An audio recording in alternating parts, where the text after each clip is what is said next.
মোহাম্মদ আব্দুল লতিফ। আমি বেক্সিমকোর একজন কর্মকর্তা। আমি আজকে 25 বছর যাবত এই বেক্সিমকোতে কর্মরত আছি। বিগত দিনে আমরা আমাদের এই প্রতিষ্ঠান খুব সুন্দরভাবে কাজ হয়েছে বা কাজ পরিচালনা করেছি।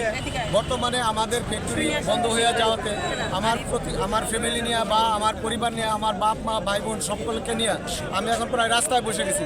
আমার কাজ নাই, আমার বাচ্চাদেরকে লেখাপড়ার স্কুলে বেতন দিতে পারতেছি না, প্লাস আমাদের যে ঠিকমতো বাজার করে খাওয়ার পর্যন্ত টাকা নেই, আমাদের স্যালারিও কিছু বকেয়া পড়ে গেছে।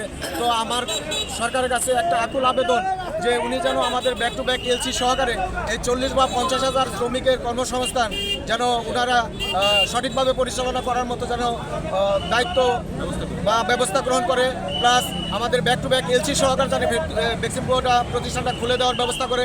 সরকারের কাছে আমার এটাই আকুল আবেদন। শুধু আমাদের এই 40,000 এখানে যে শ্রমিক সেটাই নয়, বরঞ্চ এর সাথে ওভারঅল হিসাব করলে প্রায় 5 লক্ষ পরিবারের সাথে জড়িত।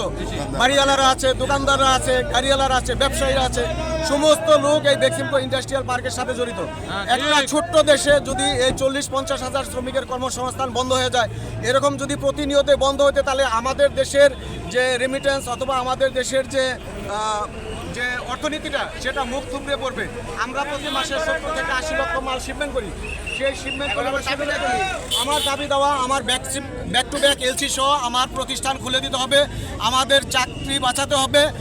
আর তা না হলে হয় আমাদেরকে মেরে ফেলতে হবে। কারণ আমরা এখন কোথায় যাবো? 25 বছর চাকরি করার পরে যদি আমি অনিশ্চয়তার মধ্যে থাকি যে আজকে আমি কোথায় যাবো, আমার সন্তান আমার লেখাপড়া করতে পারবো না, আমার সন্তান 2টা বাচ্চা দিতে পারবো, তাদের আমি টাকা পয়সা দিতে পারতেছি না, কেন আমি এই 25 বছর পর এসে কেন এই দুর্ভোগে পড়বো? আমাকে অবশ্যই হয় সরকারের এই বেক্সিমকো খুলে দিতে হবে, তাহলে আমাদেরকে ফাঁসি দিতে হবে, ফাঁসি দিয়ে মেরে ফেলুক। চাই না আমরা এই দেশে বাঁচতে, কারণ যে দেশে আমার সন্তান লেখাপড়ার খরচ দিতে পারবো না, আমি আমার বউগুলাপানের মুখে আমি অন্ন দিতে পারবো না, তাহলে আমার কাছে থেকে লাভ কি? হয় আমাদেরকে মৃত্যু দিক, তা নাহলে বেক্সিমকো প্রতিষ্ঠান খুলে দিক ব্যাক টু ব্যাক এলসি সহকারে। এটা আমার সরকারের কাছে একান্ত দাবি এবং আমি বিশেষভাবে অনুরোধ করতেছি আমাদের এই প্রত্যেকটা অঞ্চল থেকে আসা এই সমস্ত শ্রমিক, কারো বাড়ি দিনাজপুর, কারো বাড়ি রংপুর, তারা যে সমস্ত এলাকা থেকে আসছে এখানে কোনো কর্মসংস্থানের কোনো ব্যবস্থা নেই। তারা যদি বেকার হয়ে যায়, এদেশের যেমন আইন শৃঙ্খলা অবনতি হবে, সমস্ত সব কিছুই আইন শৃঙ্খলার বিপরীতে চলে যাবে।